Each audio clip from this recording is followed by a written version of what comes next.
What is up, Wizards fans? Welcome to another Believe in Wizards podcast. It's officially March. The hell month that was February for the Wizards is finally over. Jahadi, for the first time ever, the Wizards go an entire month without winning a basketball game.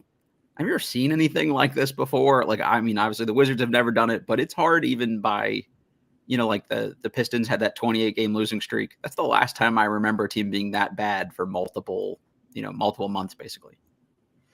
No, I never seen anything like this. Even in this franchise, I haven't.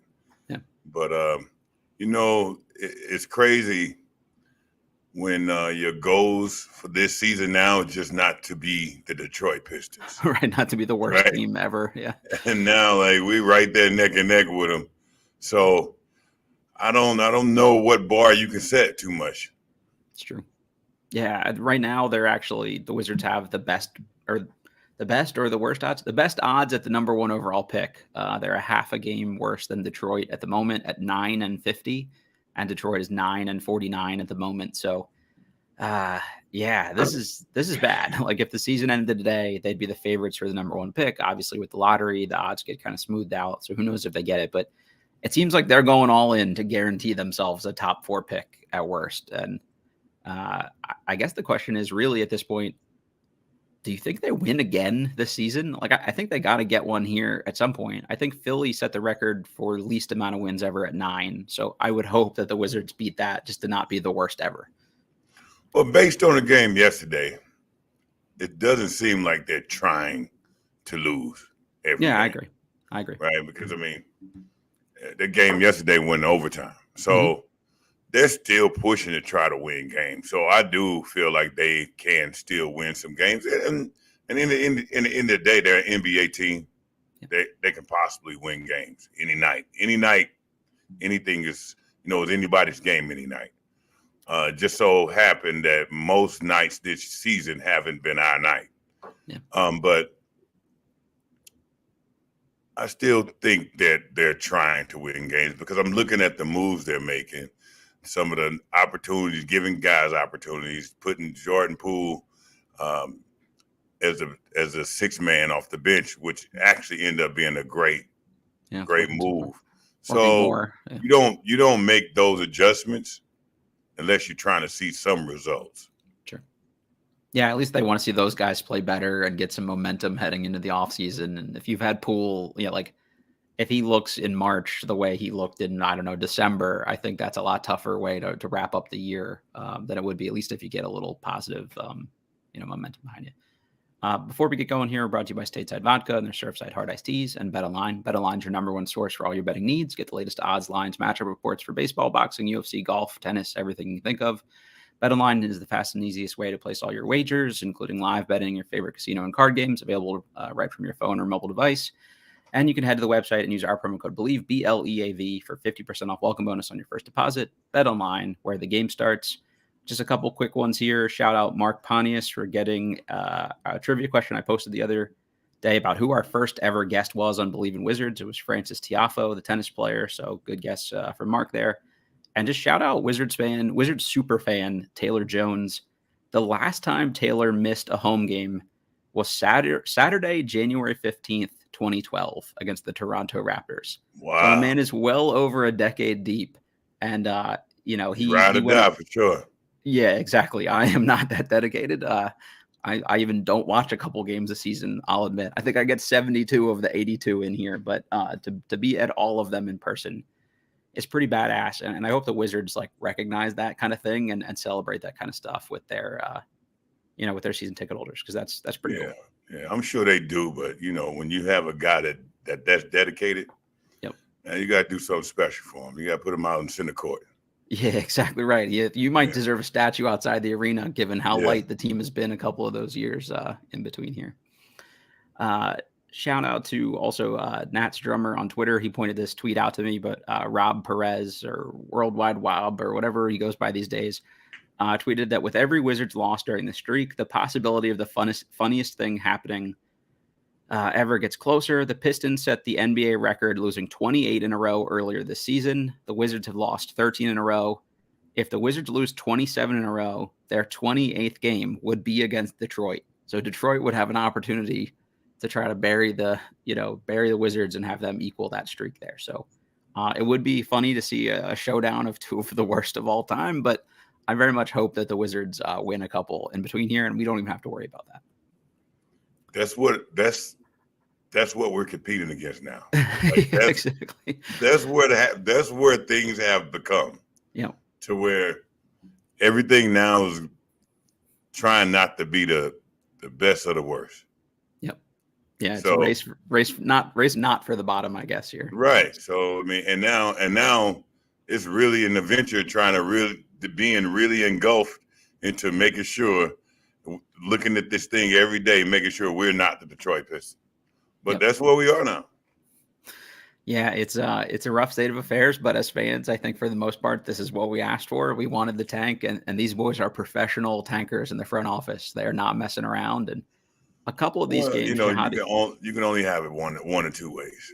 If you're going, if your season is turning out like this so far, you like, okay, how can we make the best of it? What can we do to make sure that next year we have the best opportunities available to us? I hate to say it, but when it comes down to that, you start to say, look, we have to tank. It's not something anyone wants to do. Right. But as far as a business move, your best business move now is to tank. Mm-hmm. It's just it's one of those things that come with the job. I watched a couple of these games, and my main thought has been, even if they just still had Gafford, I think they win a couple of these last few games, because just like the interior defense has been so tough. Like Bagley does a lot of good things offensively. He kind of tried against Anthony Davis. He just couldn't put up enough resistance. I feel like just that change alone would have snagged him a game like last night, because there were a couple times where dudes just waltzed right into the rim untouched. And at least Gafford was maybe going to get himself in the way a little bit and try to wall somebody off. So I feel like that maybe played a little bit more into their choice to trade Gafford than I originally thought. Well, Gafford and Bagley brings two different things, but they both bring something good defensive-wise. Sure. So Gafford, what we lost rim protection. We lost being able to be long enough to defend in the post, right? Mm-hmm. What Gafford wasn't as good at is with Bagley. Is Bagley can play 1 through 4 defensive. He can defend 1 through 4 very well. If you noticed last night, he was one of the main guys that was defending LeBron. He did a good job against LeBron. He didn't do as well as Anthony Davis as Gafford would have done. Agreed. Right? So it's give and take. You lose something, you win something. Now but it would have been even greater if we could have somehow kept both of them. Both, right? Exactly. In a situation where all right, well, you know what, Gafford, you play Anthony Davis, you put Bagley in for LeBron, right, and play them together in a type of system somewhere to where we can shut them down at times. It's not enough scoring to keep both of them in the game offensively for a long time, but in certain situations, that can be a really good defensive core to that we could have probably won the game at certain points. You'd at least gotten some more defensive rebounds, I would have thought, but put the two of them out there. Azana Cabret asked, is Gafford going to be worth the 25th or 26th pick? I think if you're Dallas, he seems like he's already worth that for you. So I don't know if you meant that the other way for the Wizards, but it depends on what they do with it, honestly.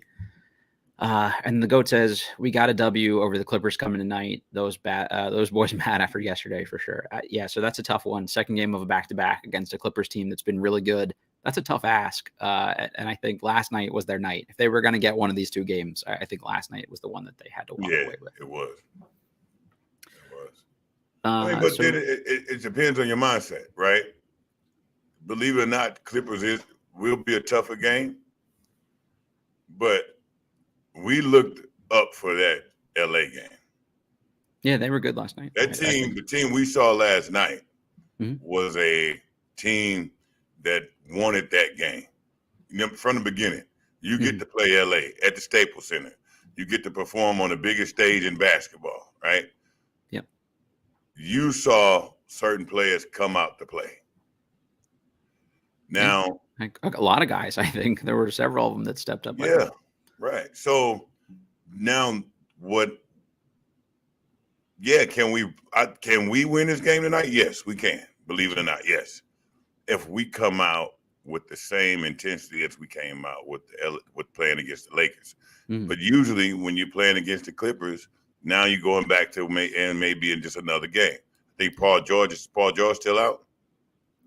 I should know the answer to that, and I do not. I have not seen the injury update. If Paul George is still out, that's kind of like, okay, well, it probably lessens your intensity of playing like you play, against the Lakers. But if we play like we play against the Lakers, if we play like we played against the Lakers this season, we would have a decent record. Yeah, no, I totally agree. If that was, I actually tweeted earlier today, last night was the team I think Wizards fans expected to see all year. And last night was the Jordan Poole we expected to see all year. You know, he might take some wild ass shots, but for the most part, he'd make some things happen. He'd get into the paint. He'd take a lot of defensive pressure or attention away and open other guys up. But yeah, if we could have gotten, I'm not 34 points every night, but if we'd have gotten more of this Jordan Poole, I think we'd be in a much different position overall. I'm thinking we're getting a better Jordan Poole than we had though. Yeah, he's been on. He's not taking as many terrible wild shots as he normally has to because he's not competing for shots. Right. When you're out there with Kuzma, you know he's going to take at least 20. Yeah. Right. So my mindset is, all right, Kuzma's going to take 20. I got a hot potato this thing as many chances as I get to try to get my numbers. Mm-hmm. Now I'm not competing as much when a Kuzma or Deni isn't in the game. Now I can take better shots because now I decide when I'm the first option. I decide when and what and how is the best shot to take. Mm-hmm. So now I'm not hoisting a lot as much as the craziness I was before. And even the bad ones, he made a higher percentage of, at least too. Yeah, he's looking better. Last night he was at 34 points on 13 of 26 shooting, 5 of 12 from 3, 7 assists, 3 rebounds, 1 steal, 1 block, 3 turnovers. And the part I think that's really encouraging here is that he's topped 30 points 5 times this season. 2 of them have come in the last 3 games. He's topped 20 points 17 total times this season. 3 of them have come in the last 4 games. Now, granted, raw points isn't always, the most important thing because it could be like last night he was efficient. One of those games not as efficient, but at this point I'll just take anything from him. Even inefficient scoring is better than inefficient not scoring. So he's still been, kind of better overall. But the thing I've liked, 20 times this season, he's thrown out over 5 assists, and he's done so in all 3 of the last 3 games. So I think it's a better mix. He's still calling his own number, but because he's drawing that attention, he's still making more of the right reads and getting other guys better shots. So I've been happier with kind of the overall, play from Poole here. I have too, and I think it's after a while you got to look at it as not a demotion because I'm seeing more of a leader, Jordan Poole now, more vocal, more instructing a lot of players that's out there, be in the right spots, more calling plays than I have when he was in the starting lineup. I think the starting lineup, he had to be too competitive with his own teammates, mentally competitive. Yep. Kuzma last night, 20 points, 7 of 16 shooting, 4 of 8 from 3, 10 rebounds, 4 assists, 3 blocks in 37 minutes. It's his 12th double-double of the season. Let's see, a couple other good stats that the Wizards threw out here. He scored over 20 points 36 times this season, including 7 of his last 9 games. They've been slightly more efficient for most of the last several, too. It's kind of the shooting curve, I think, is trending a little bit back up in the right direction here.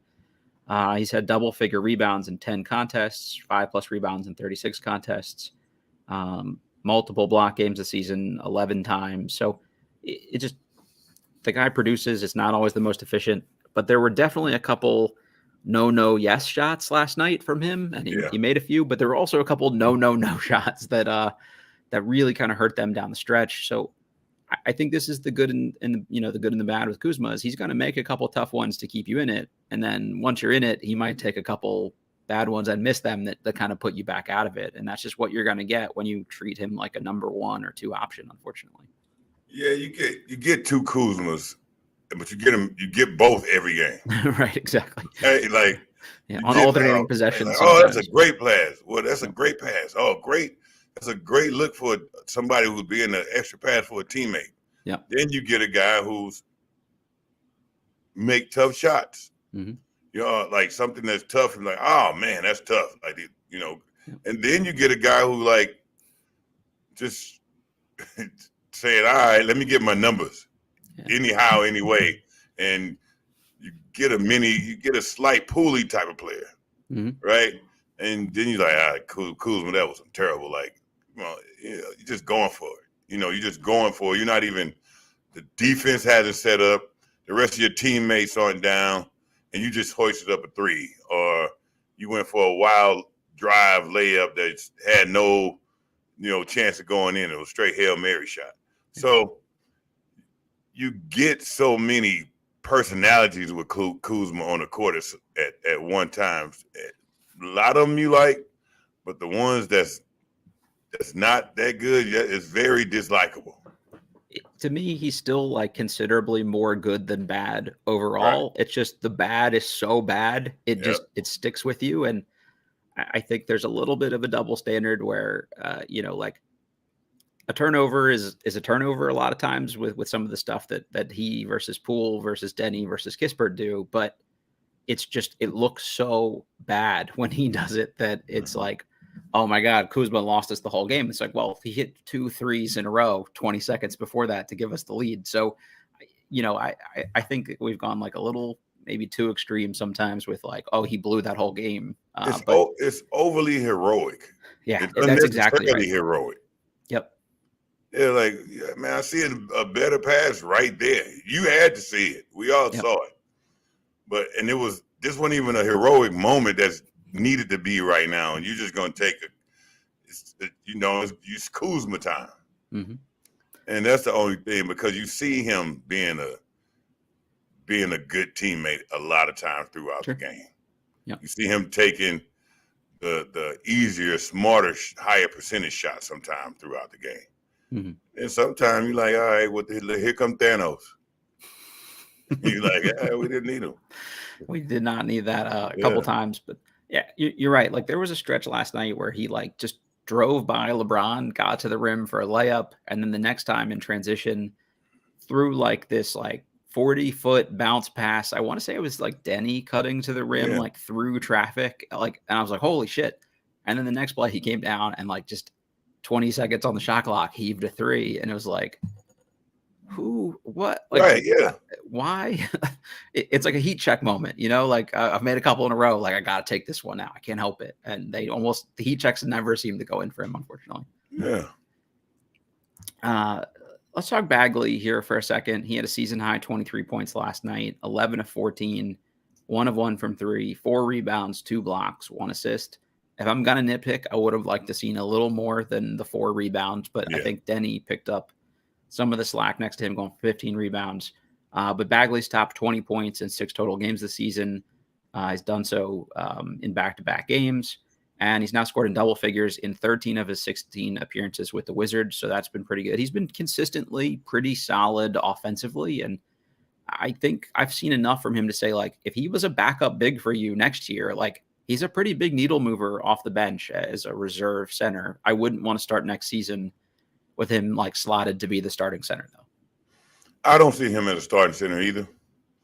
But then again, I also don't see who we're going to get out there. So that's actually really good point. It's wishful. It's wishful thinking that he could. You can be hopeful. Yeah. But he would be a great backup. What I like about Bagley and why he is effective right now is He's very active for a center, for a big. He's always moving. Big stuff kind of move and then more methodical movements, right? He's active like a perimeter player, but he's active from the box out, from the box, from the lower box going out.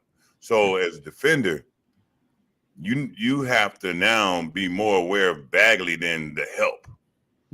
Not because he's such a athletic person. He's not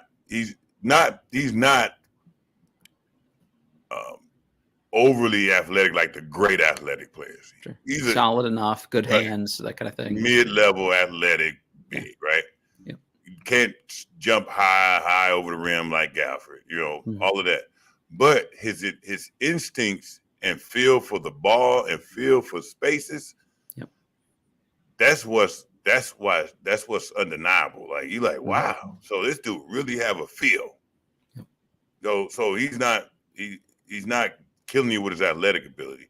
He's killing you with his nonstop activity and movement and the feel for everything. He's always, most times, in the right spot. So even when he's having good rebounding games, he's not out jumping anybody for the rebounds. Yeah, he's better positioning. He's proactive, better positions, getting off the ground quicker, right? Not higher, quicker. And so I watch Deni a lot. When Deni drives and if he doesn't have, at the last minute, he doesn't have anything, right? Bagley is always in the right spot for Deni to drop it off to, right? Gafford wasn't always like that, right? So Bagley reads whoever the driver is very well, and also reads the open space where he knows that driver has an angle to drop it. Yeah, and he knows where to go to get that rebound for the offensive rebound too. So that's what I really like about Bagley, to the point to where that's why he's effective. He's not effective because he's a great scorer.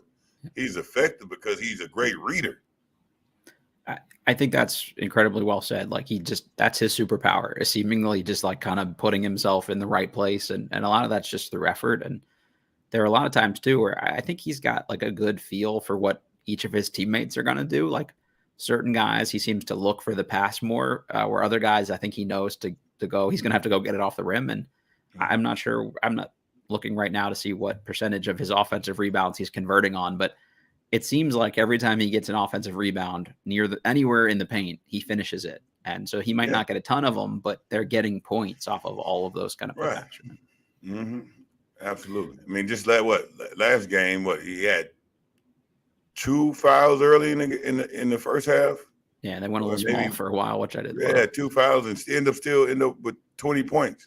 Yeah, just the feel. Somebody sitting out that long as a center position where you don't really control the ball at all. Sure. Still end up with 20. Pretty much most of that 20 was in the second half. Come on. That's just a guy who got a good feel for the game. Yeah, I totally with you. Yeah, I think especially if he's going to be able to do that against Anthony Davises of the world, imagine what he could do strictly more matched up with the Jackson Hayes of the world and things like that. I think he could really feast as a kind of a bench option. Deni last night, 15 points, 5 of 10 from the field, 3 of 5. I actually probably would have liked to see him be a little more assertive offensively, because I felt like he was getting better looks. And, I thought it was a good balance, though. He had a tough defensive assignment. He had LeBron a decent amount of the night. He had 15 rebounds, which were huge for them. They needed every one of them. 5 assists, 1 steal. It was his 9th double-double of the season. He's had double-doubles in 4 of his last 6 outings. So I think without Gafford especially, we've seen more Deni on the glass, and I think that's something he does particularly well. And it's also more of an opportunity for him to grab and go and start the break. And we've kind of said all year we like that.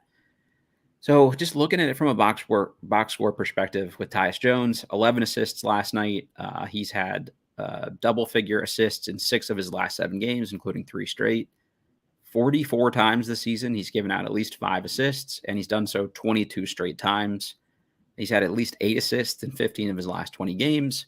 On paper, Tyus makes this team go a lot, but saw last night when it became back to Tyus and Poole out there together, it seemed like things kind of bogged back down a little bit. Both guys seemed a little bit unsure maybe of how to like operate together as cleanly. I think Poole was better when he was the key ball handler, and the Poole Kispert dynamic seemed to work particularly well last night. And even Tyus Kispert seemed to work, and Kispert had a good game going for 20 points on 8 of 15 shooting, only 2 of 7 from 3, but he was still good overall. Had a tough finish over Anthony Davis, but they basically took Kispert out to bring Jones back in at the end, and they asked Brian Keefe about it. He said, well, we needed somebody to get us into our sets, and it just seemed like the offense kind of like ground to a stop when they did that. And I'm not blaming Tyus. I just feel like we have more and more sample size that fit doesn't really work for them to close games. I don't know what you saw out there, Jahadi, and what you thought of that. Well, I think you keep going with working for you at that moment. Yeah, right? I agree. Until it dies down, it stops working, you keep pushing what's working for you. Yeah, I would have left Kispert out there to close. You got to leave Kispert out there. I don't understand. I didn't understand the reason for that substitution either. Mm-hmm. And Kispert sometimes to me can be more effective than Tyus when he's going, right? When he's going, and he can stretch the floor much taller, Yep. He offers a little more resistance defensively. He's still not good on that end, but at least he's bigger. True. He's a bigger body. So I don't understand what the trade-off is, right? So with that one. And then you just don't. I haven't seen this year Tyus and Poole work very well together. Yeah. Right? When Tyus even starts trying, they don't read each other well. Yeah, and Tyus, he doesn't read Poole well at all. He's a good reader, so it's kind of, unusual for a point guard not to understand his two guy. Mm-hmm. But when I do see Tyus defer to Poole, his game goes down. Yeah, I agree, and vice versa. Yeah, right. I've seen a lot of like tweets from Wizards fans about like, oh, Tyus Jones has been holding Jordan Poole back this year. Well, if you're Jordan Poole, you're a $30 million player. You have to find a way to still be marginally productive if you have to share the floor with another ball handler. And I've had some back and forth about like, well, Poole really got to be more of a, primary creator in Golden State. It's like, well, no, he still shared the floor with Andre Iguodala and Steph Curry and these other guys that had the ball a lot too. So he can coexist with other people. It's just, for whatever reason, those two don't work, and they get absolutely demolished defensively. So I'm not throwing shade at Jones either. The way Poole works without the ball in his hand. Yeah, I agree. Right, Poole's way his process, the way he processes playing without the ball in his hand is not normal, especially not, and it's not normal for a guard to be able to read it instantly. Yeah, unorthodox approach. It's unorthodox, exactly. So and for you to say, okay, I'm gonna try to make sure Poole gets this amount of touches. Well, that's going to take too much brain capacity, right? because I'm more figuring and trying to figure it out than more trying to feel it. Right. If I can feel it, I can play.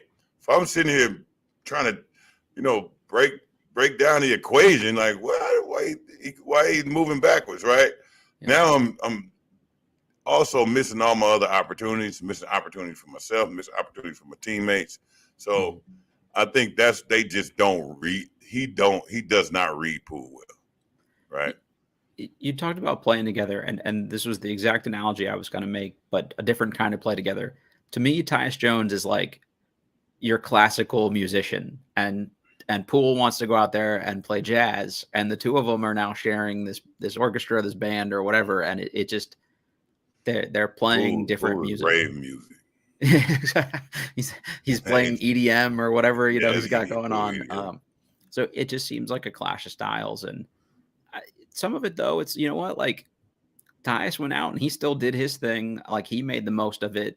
Poole is the one who suffered, but I get that they need to make some moves to facilitate Poole being better and things like that, but it's also still on him. Like that doesn't absolve him of not trying to find some ways to make it work, to at least be a net positive out on the court. And I don't know. I'm not knocking Tyus. I'm not really knocking Poole. It just seems like a bad mix. And maybe that's I'm not knocking either one. It just seems like it's just not gelling. Right. Yep, yeah. Sure. And the only person who's really the only person that I see right now who can read his teammates and feel off his teammates well, mostly for his advantage, also for helping other people, is Deni.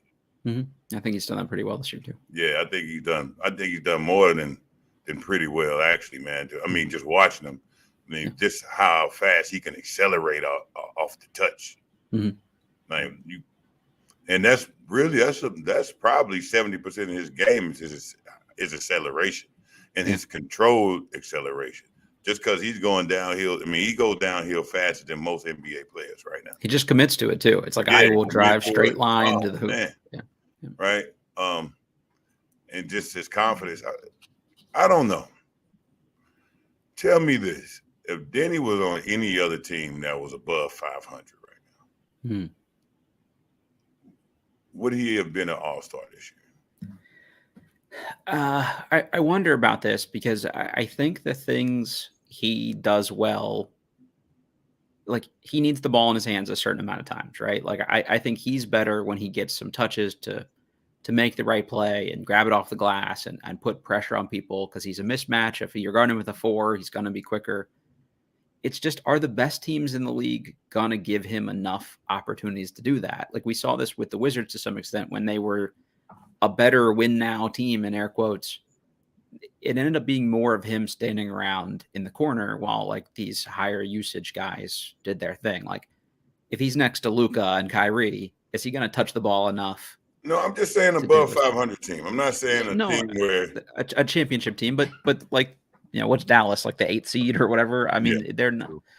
It's just tough. I think there's going to be guys that are slightly better with the ball than he is, and he's still not as great off the ball yet. The shooting's gotten better. I don't know. So I think there's a pathway to exactly what you're saying. It's just So what you're saying is, what I'm hearing you say is, he's as effective as he is right now because of the team he's on, because the opportunities he have with this team. Like there's the old adage about like even the worst team in the league needs like a leading scorer. I'm not saying that's the case with Deni. I think it's just he needs the ball to be effective, to maximize his effectiveness, and I don't know that he'd get that to the same degree everywhere else. I think he's a much better player. I think he has the tools to do it, but I think he works hard without the ball in his hands to be able to have the ball in his hands. Yeah, right. That's fair. And I think that's half of the game, to be able to say, okay, let me work hard to get the ball in the right spots to be able to take off with my acceleration. Without the ball in his hands, he works just as hard to be able to be the open player. I think that's, and so what I'm saying is, on any other team, that part is not going to go away. I agree. So, which means now it's just a choice of somebody making the choice to say, okay, this is the player I'm passing to or not, because he's going to make sure that he's going to be the open player majority of the time. Not saying, I understand there's going to be maybe if it's, Luka or Kyrie, like you said, but it's all about learning the skill of making yourself available. I think he'd do a great job of that. They talk about sort of like this notion of a heliocentric offense, right? Where a team is built around, like they orbit around one guy that does all this shit with the ball, like the James Harden Houston experience. Even somebody like Trae Young, for example. Like, I don't think Deni would do as well on a team like that because it'd just be too much orbiting around a player. But if you put him, Golden State is the example everybody always uses, but one of these other teams where it's a little more equal opportunity for guys to create and play make and things like that. I think that would be a much better fit for him stylistically. Yeah. Well, I just feel like if Deni was on any other team right now that's fighting for that's above 500 or one of the teams that's fighting for a playoff run that's right there, New Orleans or something. Yeah, sure. You know, he would have been an all-star this year. I think he get more recognition for it. I think he offers a lot to the game, to the NBA game, that a lot of other players don't. Mm-hmm. He's well-rounded. I mean, there's not a ton of guys. I mean, it's fast, quick, can stop and pop with the three really fast, can get downhill really fast, and can get downhill, still be in control, and drop it off, can see the floor really well, can feel the floor really well. No matter what team I see him playing against, he's effective. Yeah, that's true. Even if the matchup, like you said, it's the matchups. Even if it's a good defender, he's going to be too tall, or then it's a four, he's going to be too fast. He knows how to take advantage of all of those situations for his benefit. And he's just growing, man. I'm enjoying watching Deni every game. He's been probably the most pleasant surprise to me this year. Like in terms of how much I've enjoyed watching his game more this season than last season. And it's, I don't know, if I were going to pick an all value team in the league, guys that present the most production per dollar, contract wise, like he's 100% in my starting five for that. I think that contract is going to look amazing in another 2 years if he keeps, adding the things we think he can. I just hate he's not more of a household name. I'm with you. Reason being, like he's not being spoken of on the shows like the First Takes and all of those. And yeah, I understand he's playing on the Wizards, right? No one's really getting talked about more than Jordan Poole on this team. Yeah, but other teams respect Deni. They know what he is. Other NBA players that have to play against him understand, you got Deni tonight, right? That's understood. Yep. But it's not in the world. It's not out in the media. One of the highlights last night from this game on SportsCenter was Deni either cutting for a layup or cutting in for a dunk, and whoever was doing the highlight just goes, "Oh, Deni Avdija, nice player," and then just kept it moving. It was this little kind of throwaway thing. Like he measly. Yeah, exactly. Like, oh, okay, yeah, he's the 12th man. Come on, man. Get Deni some love, man. Hey, y'all get Deni some love out there. Make them mention his name. Exactly. Yeah, I'm with you, though. I do think he'd be getting a lot more, national attention if he were, on a reasonable team. Even if he's the third best player or fourth best player on a good team. Yeah, he's solid. He's like the ideal connector on a good team. Yep. Too. Mm-hmm. All right. So the one thing I would talk about here, just going backwards a little bit here, is the loss to the Warriors. They ended up losing 123-112. Tyus Jones had another big assist night. Kyle Kuzma was really good overall in that game. 27 points, 12 rebounds. But the team had 20 turnovers, and they were minus 21 in the third quarter again. Just third quarters just seem to be the major Achilles heel for this team. What is it about the third quarter that they just come out and just get punched in the mouth, and it takes them until the fourth quarter again to get right the ship, I guess? Because the opposing team at third quarter realizes that we're in a game against the Wizards. Right. Not bad. I'm not talking about it bad, but that's the thing. Yeah. So now it's like playing Detroit. Halftime, you're in a game against Detroit. You like, hey y'all, man, come on. Like now, man, it's Detroit. Like, come on, man, let's pick this thing up. Like we tripping. Mm-hmm. Well, but if I'm in the Wizards locker room, I'm like, we're doing a good job. We're in the game. Right. No. We getting ready to see a completely different team in the third quarter because they're not getting ready to be humiliated in this game. So now you getting a team that's going to go up three levels. Sure. You coming out saying, "Oh, we're in it," so we staying at the same level because they want to bury you. Yeah, you got to go out and play against the team who just ain't realize they're playing against the Wizards. Mm-hmm. And I think that's really what hurts us third quarter, because now we're coming out with the same intensity that we brought first and second quarter, right? Yep. First half, right? Second half, the level of intensity raises tremendously. Yeah, Wizards have got to match that. Yep. Right? Because now because first of all, I don't want to sound in a bad way, but it's tough to get up for a Wizards game probably right now. I'm sure it is. Because of what our record is.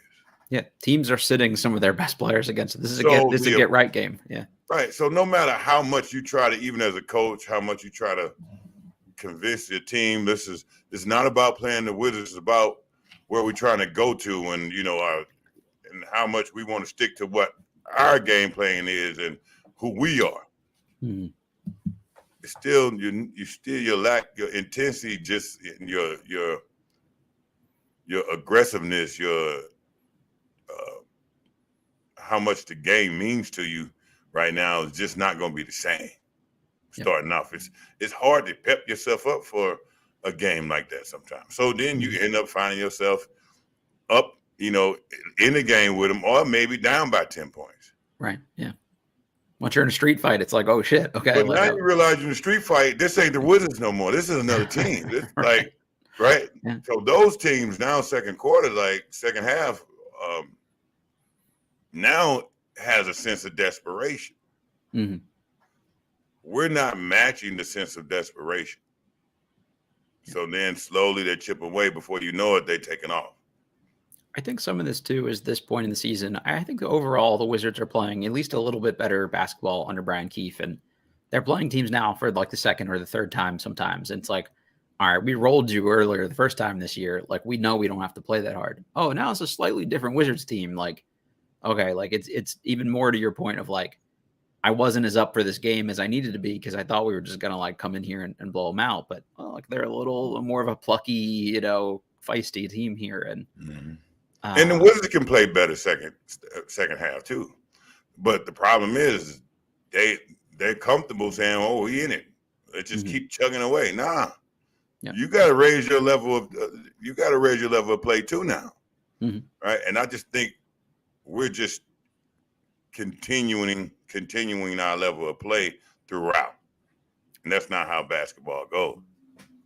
I do wonder, like, I totally agree with you on the effort being the major factor here. Part of me thinks, though, a little bit like, if you are Brian Keefe, it is a somewhat limited roster. Like, there's probably only so many buttons you can push. Like, it's a little bit like, taking a knife to a gunfight sometimes, it seems like. It's just, like, there's certain good teams can play a lot of different styles and go to different guys and exploit different matchups. I think the Wizards are a little bit more limited because of the lack of talent than some of these other teams. I do agree it's majority effort, but there are certain nights where they just never seem like they adjust. I disagree that we don't have enough buttons to compete, though. I'm not saying, not compete. The 25 points is exclusively they came out and played harder than us. Better than we're playing now. Yeah. If we can't change anything with our current roster now, we can play better than we're playing. I agree. Right? We have enough. We have Kyle Kuzma out there. We have Jordan Poole. Got Deni Avdija. They have enough to be competitive against. Got enough to be competitive. We saw it against the Lakers. I mean, maybe not the best couple teams in the league, but then we got guys, got Bagley who can be competitive, right? When they need. So we have enough to compete. We have enough to win way more games than we're winning. All right. So I'm not falling for that one too much. That's fair. Yeah, I mean, just the Lakers game, like that was literally the team I thought we would get for most of the year, and I think we'll see a lot about that effort tonight because, like, the Clippers came into DC and just stomped the shit out of the Wizards, in their arena. Like, if I'm Washington, I would be pissed about last night, and I would also be like, hey, they're not going to embarrass us twice. We might not beat them, but you can't show up here and just get run out of the gym again a second time against the team. I would think from a pride perspective, I feel like now you got to feel for the arena too. It may be different colors, but you got to feel. It's good when say, okay, you go into different arenas every other game. Mm-hmm. Got to get the feel for it. Like we talking about the warm-ups. Got to get the Mm-hmm. feel for it. You got to feel for the rims. You got to feel for the trajectory of the wall behind it, the crowd. So now that's an element that's taken out. Mm-hmm. Now, so scout report is what the scout report is. You know, Kawhi is a monster. If he comes out and do what he can, he's just a tough guy to stop. Yeah. But game over almost. Yeah. In the end of the day, if you still bring that level of intensity in the way you played against the Lakers, all the other elements, there's one element that's now already out the door. You play ball. Yep. So I mean, if we bring that team, I feel like it can be a very competitive game. So last year, went on the West Coast or the LA road trip specifically with the team and did the Clippers game the first day and the Lakers game the second day.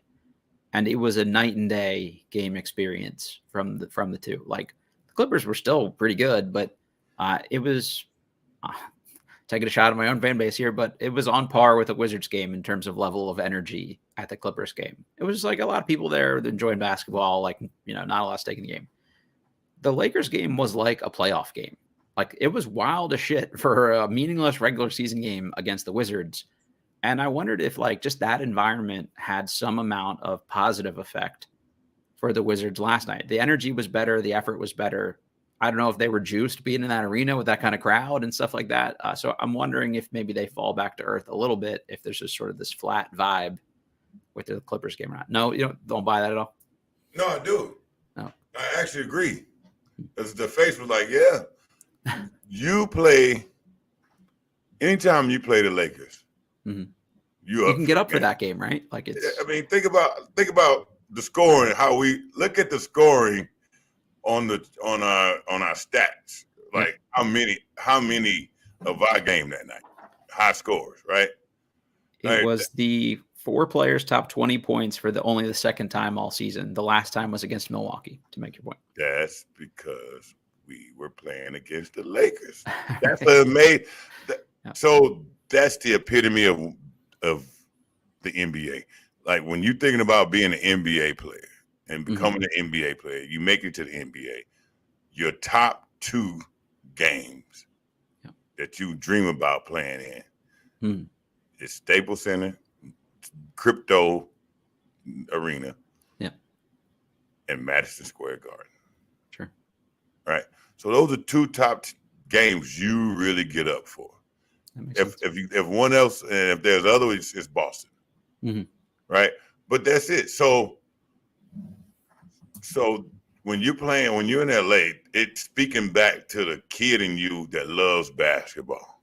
Sure. Makes sense. The essence of everything. And you want to lay your best game out in front of the crowd. You think it's like the stars and the actors and the entertainers. You want to put your best game on display that night.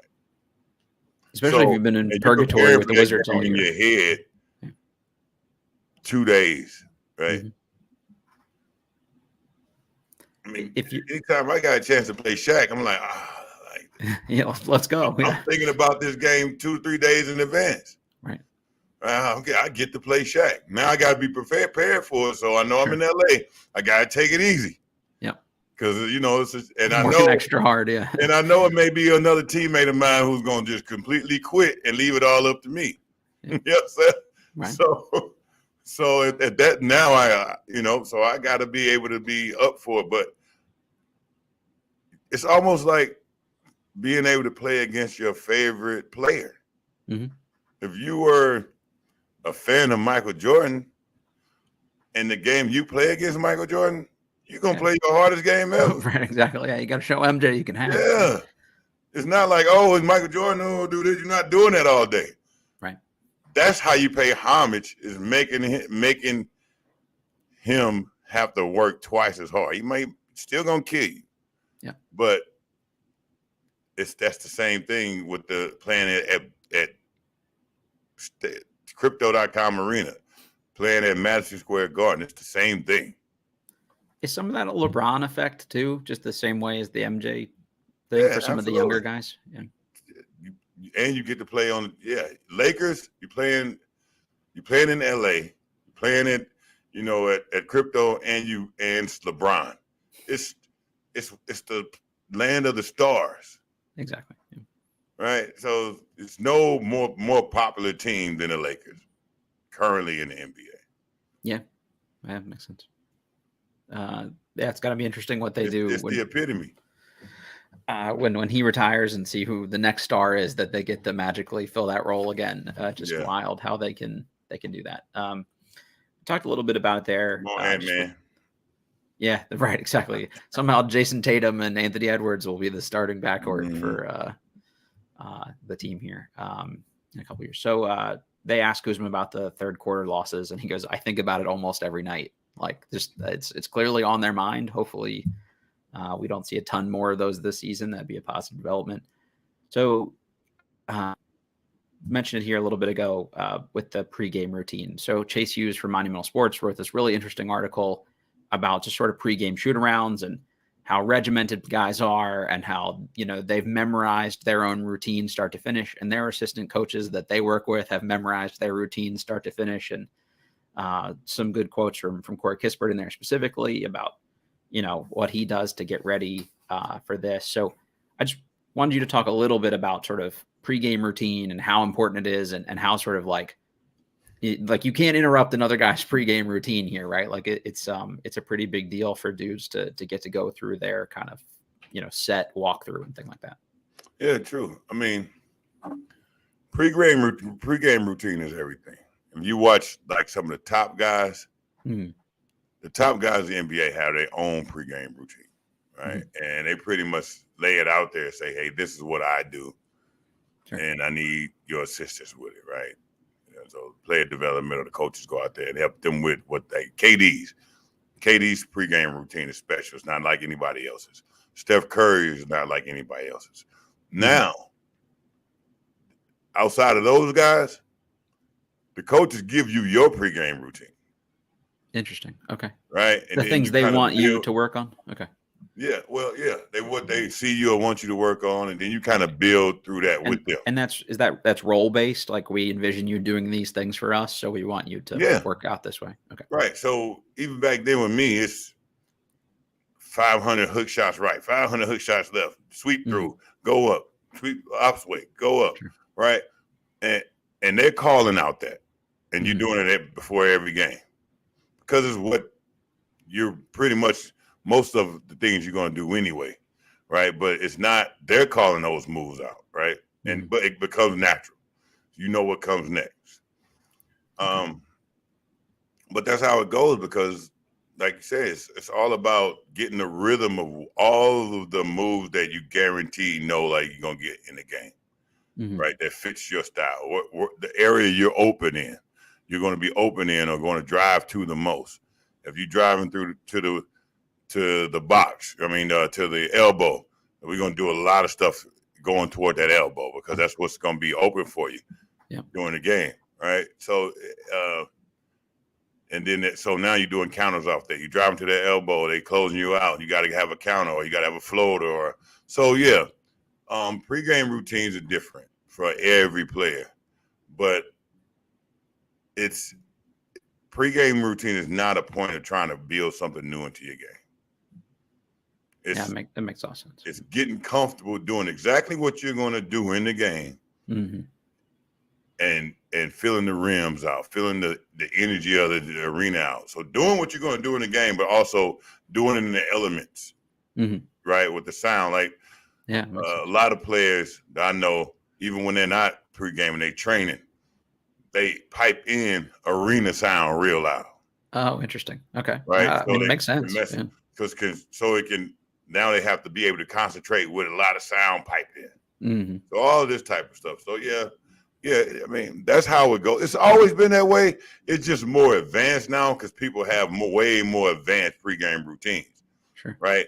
And your pregame routine now sometimes incorporates a lot more in a tighter window. Okay. A tighter space. Yep. Tighter window. Exactly. Joe Swam mentioned in the comments here, this is the next thing I was going to go to. Anthony Gill said that his first, in this article by Chase, that said that his first shot was always a corner three. A lot of guys start in and work their way out. Gill liked to come out and shoot a three immediately because he said that was what was going to happen to him in a game. Most likely was he'd get plugged in and have to come in cold and, hit a corner three because that was the most likely open look he would get. So I thought that was kind of interesting to, he was mimicking a little bit more of what he would most likely see come game time. Whereas Corey wanted to build that feel and sort of slowly, work his way out. But he's also going to get more touches to kind of warm up as the game goes on too. Right. The other piece of this too, Tyus Jones talked about he doesn't like to listen to music before games because, to your point, he likes to just be in the environment and get a feel for the arena. I know some guys are blasting music when they go, though. Were you a music or a no music guy before the game? I'm a music guy because I feel like I want to get centered. Okay. I want to get into a place internally, right? Mm-hmm. So you almost got to – that's how right mindset kind of thing, yeah. You got to tap into that person you don't usually have to tap into a lot before a game. Okay. Yeah. It's just you got to tap into another being. So it's like somebody you say, "Oh man, you got to flip that light switch on." But it's not quick. It's not easy. It's not simple as that. Yeah. Like you got to get all. You got to work your way up there, right? And then with me, before I go out, I need somebody to punch me 2 or 3 times. Without they might. Yeah. Okay. The reason I would do it because the first hit I'm not taking is not on the court. Right. So now my mind, I'm centered. My mind now I need to feel the hits that I'm gonna take on the court. Right. So now, all right, I took those. Yep. So now I got all the elements, all the little pieces. Love this. Yeah. Now let me go out there. And get my shots up and this and that. Right. Was it always the same guy? Was it a coach? Is it, hey, Chris Whitney, come here and hit me in the stomach? No, it wasn't the same guy, but I usually try to get another one of the stronger guys. Sure. Shoot me with a couple elbows to my chest. I need to feel, because some reason once you get that pain and that sting, it kind of resonates throughout your bloodstream and your body. It's not a shock anymore, like you. Right, it's not a shock. Yeah. So that makes sense. Right. So now I'm playing again. I'm playing through all the elements. My mind is now, my body is centered. I got my switch on, and then I'm already touched all the elements. Jimmy Go Outside in the chat said, get Chris Whitney or one of the small point guards for the punches. I thought the same thing, Jimmy. I don't want Popeye Jones taking a swing at me. You can't get them, man, because they hands are fragile. You got to make sure they're able to throw you the pass. That's actually a veteran call there. That's a great point. I thought that was a cool article though. And the other thing that was an insight in there that I didn't realize, I guess he said that road teams get to choose which side of the court they want to warm up on.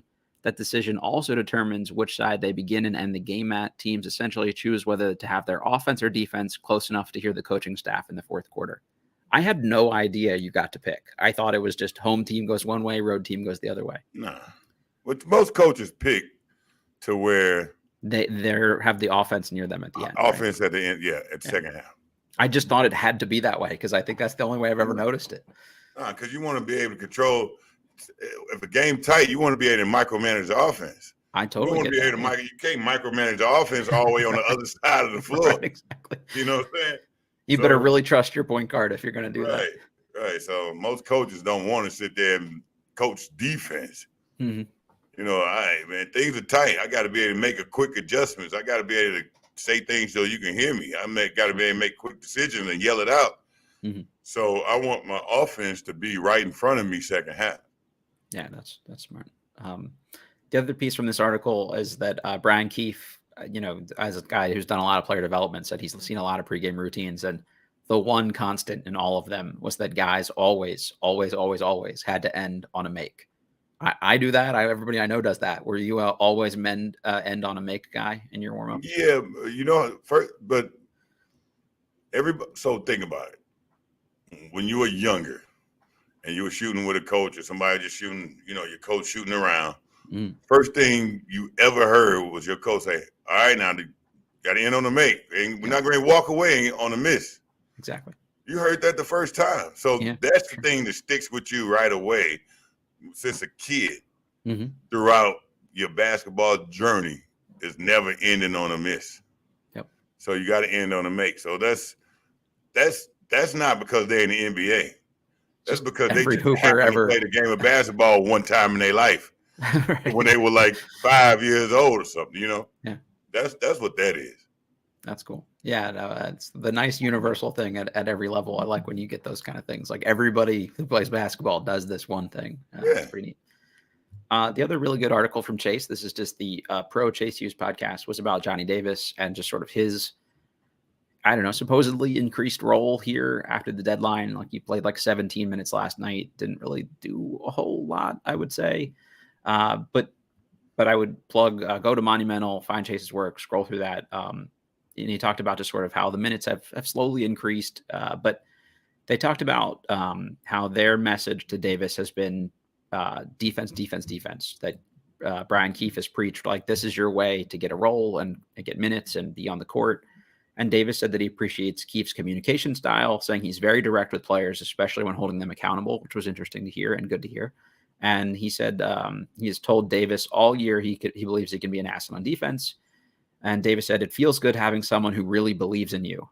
So I don't know if that's saying that the previous coach didn't, but it does seem like he's got a good vibe going with Brian Keefe. And Jordan Poole also said, fellow Wisconsin guy, Johnny, big fan. It's huge. In the minutes that he's got, he stepped up. He's a really good defender, a willing defender, physical. He goes to get boards. He plays the right way. To me, that's the blueprint for him to be a rotation player in the league. I thought it would happen this year. Still kind of not there yet.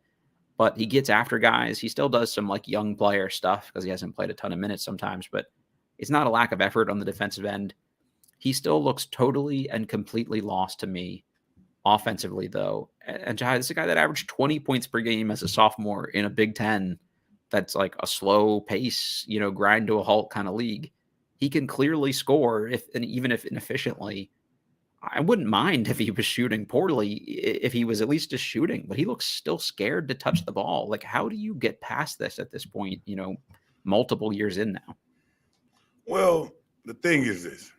Johnny Davis was their first round, their first pick. Mm-hmm. You have to put something into that pick, right? Yeah. Right. You got to put more effort into him trying to play somehow, some way. Yep. Right. So now he's getting more time on the court. They're trying him out. Sure. Right. What they're saying now is we need you to be. What they're saying is what they're saying is what they notice already. Mm. Thing that they notice he's the best effective at right now. More comfortable on that end. In practices, they're seeing him probably stop guys defensively, rebound, be aggressive. Okay, this naturally instinct. We can use that, and we have to put something behind him, put him on the floor anyway, because he's our pick. We got to show that we're putting something behind our players that we drafted. Even though it's a different front office and they didn't draft him, do you still put the same? He's still there first, So in that case, look, you go out there and play defense. We know you can do that right now. Right? Mm-hmm. If anything else extra, cool, but we need stops from you. We know you can score in certain situations. We know what type of scorer you are. Right? So, but defense we can guarantee from you, and that can keep you on the floor. It can show we can show that you're useful, and our pick is useful in some type of sort of way. Right? It's the momentum for next year thing. Again, right. But in the end of the day, like Bill Russell said, at the end of the day, basketball comes down to one thing. Putting the ball in the hoop. Buckets. Yeah. And until it can be the best defensive team out here. The game is now built for guys to score. Mm-hmm. So I like the Johnny Davis story. I like, that he's getting time. I like that they saying, hey, go play defense. Man, we gotta score the ball. As his teammate, if he continues to look this lost offensively, Does the coaching staff lose credibility at a certain point if they keep playing him, or do guys get it? Like, hey, it's kind of a lost year. We know they have to play him a little bit here, even maybe at the expense of some other guys who are just better than him. They can say we gave you a shot. Hmm. And they know where the game is going. They know what the season is going at this point. Sure. Let's see what we can put behind our picks. Let's see if they can actually be worth what the pick that we believe they could be. So I mean, they chose to give him this time for something. Mm-hmm. Why is he the chosen one? Right. Yeah, it's because he was taken. The highest draft pick at that. What do you give was pick 10? 10. Yeah. Yeah, that's why they got to give him the opportunity to put some time on the floor. If they don't see anything these final, I don't know, what are we at, 20, 22 games or 23 games, whatever the case may be, do you think that's it for him as a Wizard? Like, is that the end of his long-term future here? Do we need to see something, I guess, for them to invest longer term? Yeah, that's going to be a definite evaluation period. He's going to have to be effective. They can say we riding with you, our guy. Or they can tell him everything they want to, sure. But they're trying to get something out of him. Mm-hmm. They're trying to see where he can fit in, and if we can put him in a spot, he can be effective. We can grow out of that into more, right? So they can't. So they can say we gave you a chance. Yep. This is that moment saying we gave you a chance. They can also say that it's something so they can go back to agents too and say, look, look how bad he looked, and we still gave him a chance. Like, if your guy comes here, everybody will get a fair shake. Well, they obligated. Yeah. They obligated. He was drafted number 10. You obligated as a team. Right. So now they're saying, let's fulfill this obligation and, also not make us look bad. Let's try to push this guy. And so don't make us look bad at making a bad decision. I've seen some people suggest that they should just cut bait and waive him. I think worst case scenario, he becomes salary cap filler, salary trade filler next year, as a piece to make a bigger move, because he's makes $6-7 million, whatever the case may be, as a top 10 pick. So I can't see them just cutting bait on that money outright because it is guaranteed, but you could use him as something to make another move happen down the road. And I think that's more likely if they've kind of decided they're out on him. Last thing I want to end with here, just Charles Barkley kind of did the rant about load management the other day. Said when you have guys making 75, 80, 90, God forbid, $100 million a year to play basketball, and the guy says, you know what, I'm going to rest tonight, at some point the fans are going to say, I've had enough. I just want to get your reaction to that. I like Barkley. I like him a lot. Mm-hmm.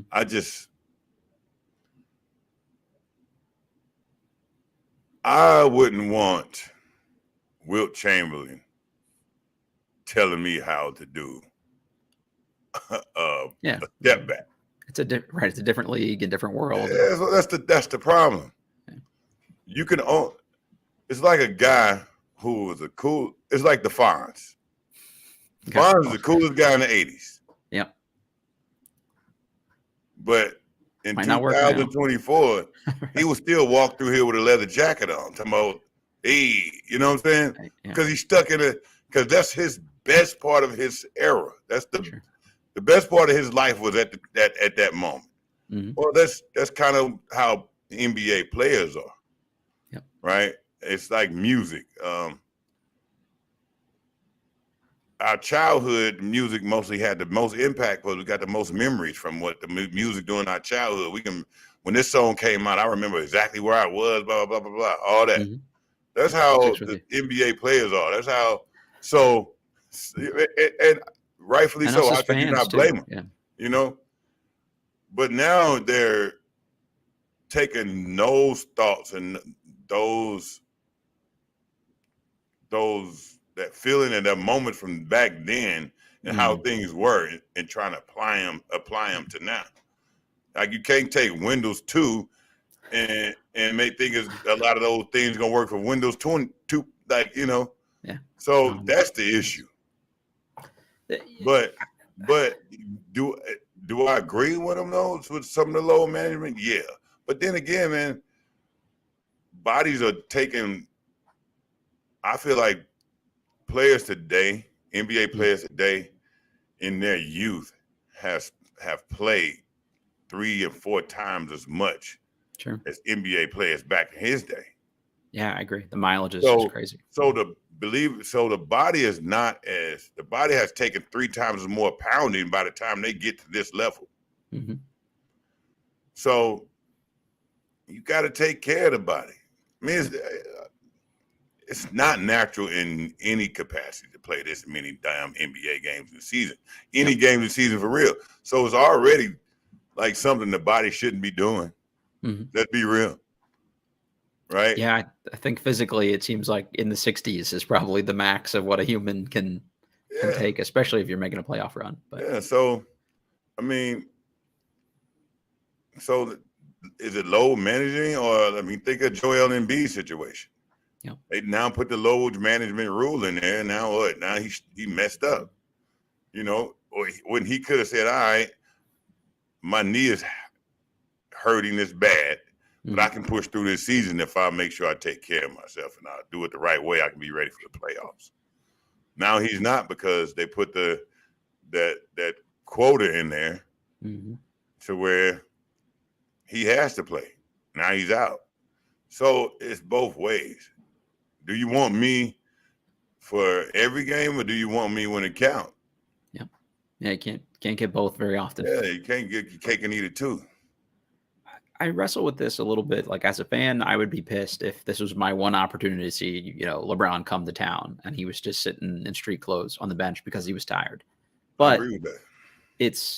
I think the minute there's anything actually wrong, like the Embiid knee thing, a guy, especially with that injury history, there's no business for him to be out there in that situation just to try to meet a quota. Like, as long as it's a real documented injury or issue that he's pushing through, I'm all for it. Like, as a fan of a team, I would rather, if I'm trying to win a title, have my guy not run himself into the ground over, a meaningless Tuesday night in late February against the Pistons or something. Like, so I'll be the first one as a coach, be like, "Hey, you sitting this one out."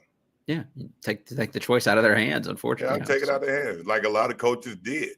Yeah. When that load management, most of the time, wasn't the coaches. I mean, wasn't the players' option. Coach, yeah, Pop did that for years. Yeah. We can make it through for right here. This stretch right here, you got to rest that body. You got to rest your body.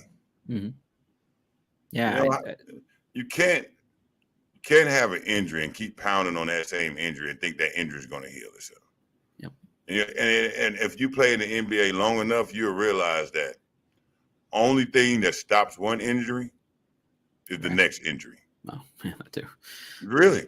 Yeah. Oh, my knee is messed up. Oh, now I got a hip injury that hurts way more than my knee. So now my knee, I can't think about my knee because I got to think about the hip. Literally, that's what happens. Yeah. You just move on to the next thing, right? You just move on to the next injury. One thing to stop one injury is a more important injury. Mm-hmm. And you just plan through all of that. Yeah, you probably don't get right again until a month into the offseason. Right. Probably, I mean. So now if I got a chance to say, all right, we're definitely making the playoffs. Mm-hmm. I got to be the best player I can in the playoffs, and I got to be effective and be able to be like that main guy for my team and put the team on my back in the playoffs. I can't do it with a at 60%. Yep. Like no player's playing at 100%. So sure. You really just want to be, let me try to get 80, 75. Keep it at the highest level you can keep it at, right, with a rest day here or there. I agree. Yep. I think I prefer longevity of, like, if I've got LeBron, I'd rather see him playing well in year 40 if it meant he took a couple rest days. Like this, they asked Kawhi what the difference has been this year. He's like, well, I didn't just tear an ACL and a meniscus. Like, it's funny how, it's funny how you don't need as much rest when you're not coming back off of two serious injuries. So exactly. I'm okay with it as long as it's. And I loved his answer. Reason. Yeah, right. Because as sarcastic as it was it's true. Like a big light bulb went off. Like, like dummy. Yeah. I wish you would have put that right behind it, dummy. Yeah, exactly. Duh. Yeah. Hey, yeah. I think a little bit of the the old guy, back in my day stuff. They lose that kind of shit a little bit here too, and Yeah, man, come on. some of those guys were off spending their off season drinking beers on a boat and playing their Yeah, way into shape. Kawhi right, is in the fucking gym, right. every day of the week Come on. for the whole summer. So it's just What a they're different doing world. is putting themselves exactly in the seat or in Yeah, the shoes of that player right. as they were then. Based on their context that they played in. Yeah, like you can't do that. Yep, I'm with you. All right, Clippers game tonight. Any predictions? Like we talked about it a little bit, but I'm putting you on the spot here. Call your shot here. Yeah, I don't want to make any predictions. I hope that we come out with the same vigor we came out with LA. I think they're gonna get a win. I got a weird feeling. I hope at least just if I see a repeat of the Lakers game, I can live with that. But I don't know. They're How gonna much? end the streak here sometime. How much you believe in that? What you want to do about that? Oh, I'd bet a I capital. won't bet against the Wizards. I just want to see what you're gonna do about it. I'd bet a Capital One Bud Light on it, whatever that costs these days, $19.50 or something. But yeah, I'm not super confident. I hope that's the case. It's probably wishful thinking on my part, but at some point, I think they're going to end the streak, and it'll be a team that surprises You us. got Like they to. ended I against. think. I have hope that they'll play a really good game and hope that they can win it too. Actually, I do. Yeah. And that was more off of not even a streak. But the streak is bad. That can take your morale all the way down. Sure. But of how many players would love to continue what they continued last night. If I had a 30-point game, I'm gonna try to get another. Yeah, keep it going. Yeah. If I had a good rebounding game, I want to continue that. I'm gonna try to get my personal goals, my personal stats. I want to keep them consistent now that I'm high. I want to. Even though a losing streak, I want to do a good stat streak. Right, ride the wave. I think there's enough players who want to have good stat streaks that we'll play well tonight. I like that. I hope that's the case. We'll see how we did here next time we chat. For everybody, this is Believe in Wizards. You know the drill. If you're watching on YouTube, hit that little like button for us. Subscribe. Always love that stuff. If you're so inclined, leave us a iTunes review. That's always helpful. Haven't had one of those in a while, but all the ones we've had are pretty darn good. So thanks everybody who's done that.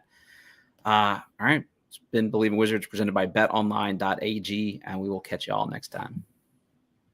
Peace.